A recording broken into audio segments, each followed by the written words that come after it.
Imagine stepping out of a gorgeous, bright summer day and plunging straight into absolute pitch-black darkness.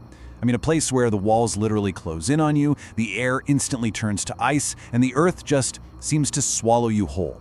Today on this Explainer, we're diving deep into the terrifying realities of technical cave exploration.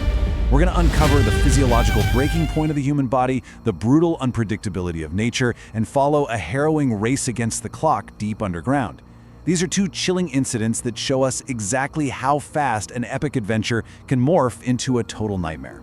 Just listen to how the survivors described that visceral, physical shock of crossing the threshold. They said it felt like someone had opened a freezer door. Entering the cave was like stepping into a completely new world, one where the walls were coated in slick ice. You're leaving the safety of the sunlit world behind and committing your life to this freezing, unmapped labyrinth. And down there, even the smallest mistake, or just a slight change in the weather up above, can completely seal your fate. Part 1. The Deadly Precedent. Miller's Cave, 1987. Let's get right into it. Now, to really grasp the stakes of our main survival story, we have to look at this tragic precedent from 1987. A group of 7 incredibly well-trained climbers from Grinnell College arrived for what was supposed to be a highly controlled 100-foot vertical descent. They were going down a shaft that was at most 6 feet wide, and they prepared for this, right? They practiced rappelling, they practiced descending, they had the whole shebang under control. But then, nature threw a curveball. A forecasted storm hit while they were at the bottom. What was supposed to be a dry, technical climb instantly became a terrifying, rushing waterfall trap, with every drop of surface rain funneling straight down that narrow little tube. The way this escalated is just brutal. Let's look at the timeline. 12:30 p.m., the descent begins safely. Totally fine. But by 6 p.m., a little dampness turns into heavy runoff pouring directly on their heads. 6:30 p.m., complete panic sets in. They're trying to do a freezing rope climb straight out of a cascading waterfall. The noise is absolutely deafening, communication completely breaks down, and everyone is soaked to the bone. By the time rescue teams finally arrive at 9 p.m., they literally have to divert the stream with sandbags just to get inside the cave. But it was already too late. And this perfectly illustrates the lethal, unstoppable reality of cold water exposure. A 29-year-old climber named Mike got pinned midway up the rope directly under that freezing water. And the thing is, when you're dangling on a rope, you can't dodge it. Your hands stiffen up, your grip weakens, your muscles just completely give out. Mike screamed for help until hypothermia rapidly progressed, causing him to lose consciousness and, tragically, his life. The trip leader, Catherine, actually tried to climb up to save him, but the water was so violent she drowned right there on the rope. It's just a chilling reminder. Nature doesn't negotiate. Moving on to Part 2, the Ice Cave Labyrinth, a birthday trip. Fast forward to August 2018. Spencer and Jessica, a married couple, decide to celebrate Spencer's 31st birthday by exploring the Darby Canyon Ice Cave in Wyoming. Now, these two were experienced outdoorsmen, but they were walking into a notoriously complicated, shifting cave system. The sensory shift they experienced is just jarring. To even get to the cave, they had to do a grueling 5-mile uphill hike in the blazing sun. It's 80 degrees, they're sweating through their shirts, but the second they stepped into the mouth of the cave at noon, they had to layer up against freezing temperatures and slick ice. They rappelled down into the maze, and here is the really terrifying detail. They pulled their descent rope down behind them. They fully committed to the unknown.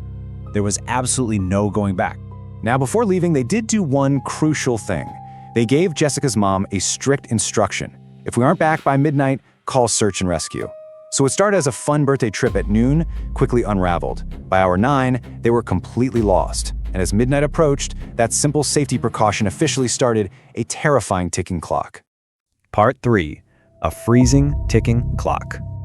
Imagine the absolute claustrophobic dread here. They'd been following an underground stream, hoping it was the exit. Instead, it dead-ended into a wide, circular rock chamber. No tunnels, no exits, just sheer rock walls. They were trapped. It's midnight, the temperature is hovering at freezing, and they are soaking wet from wading through water. Hypothermia is creeping in fast, so their priority shifts from escaping to just staying alive. The desperation is visceral. First, they burn tiny bits of pocket trash. When that goes out, they're frantically doing push-ups and jumping jacks in the pitch black just to keep their blood pumping. When they literally can't move anymore, they huddle up and start burning their own belongings, a backpack, Spencer's knee brace, and in a final, desperate act, strands of Jessica's own hair. By 6 a.m., the fire is dead. The cold is back with a vengeance. Now high above them, the sun is rising, warming up the Wyoming sky. But down in that chamber, it is an agonizing, freezing, lightless crawl. For the first time, as their bodies start shutting down, Spencer genuinely begins to wonder if they're going to die in this tomb. Part 4. The Rope to Nowhere. Let's see how this builds. Right when all hope seemed absolutely lost, they spot it. A single, wet rope dangling from a small waterfall, ending about 10 feet above their heads. They tried all night to reach it, but their numb hands just kept slipping off the nylon. Finally, at noon on Sunday, they make one last desperate push. Standing on Spencer's shoulders, Jessica manages to tie a slip knot for a foothold. She rigs up a crude pulley system and slowly, agonizingly, inches 30 feet up this rushing waterfall with hands that are practically useless from the cold. She pulls herself onto a ledge, Spencer follows, and they look up, but the rope just disappears into a crack. It doesn't go anywhere. To keep going, Jessica has to unclip from the rope and free climb, using nothing but these slippery, fossilized shells sticking out of the wet wall. So was there actually a way out up there, or had they just burned their final burst of energy on a total dead end? Well, as Jessica climbs higher on those ancient seashells, disaster strikes. A large shell breaks loose. She plummets into a 15-foot free fall toward the hard stone floor. And at the very last possible second, Spencer reaches out and miraculously manages to catch her.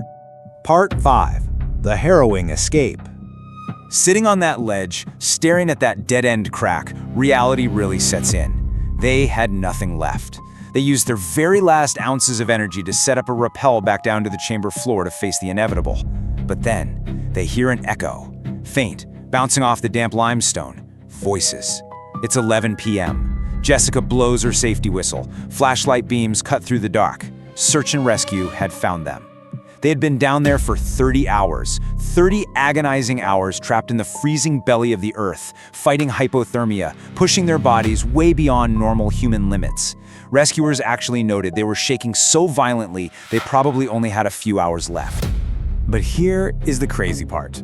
The agonizing irony of this whole ordeal. They were actually on the right path the entire time. To exit the cave from that chamber floor, they just had to wade through a flooded passage they had completely ignored earlier. At one point, the water came all the way up to Spencer's neck, leaving a terrifying 4-inch gap of air between the freezing water and the cave ceiling. Just one final, horrifying test to squeeze back to the surface. Through 8 miles of unmapped, freezing labyrinth, they somehow held on, finally emerging to a rescue team singing happy birthday to a very pale, very exhausted Spencer.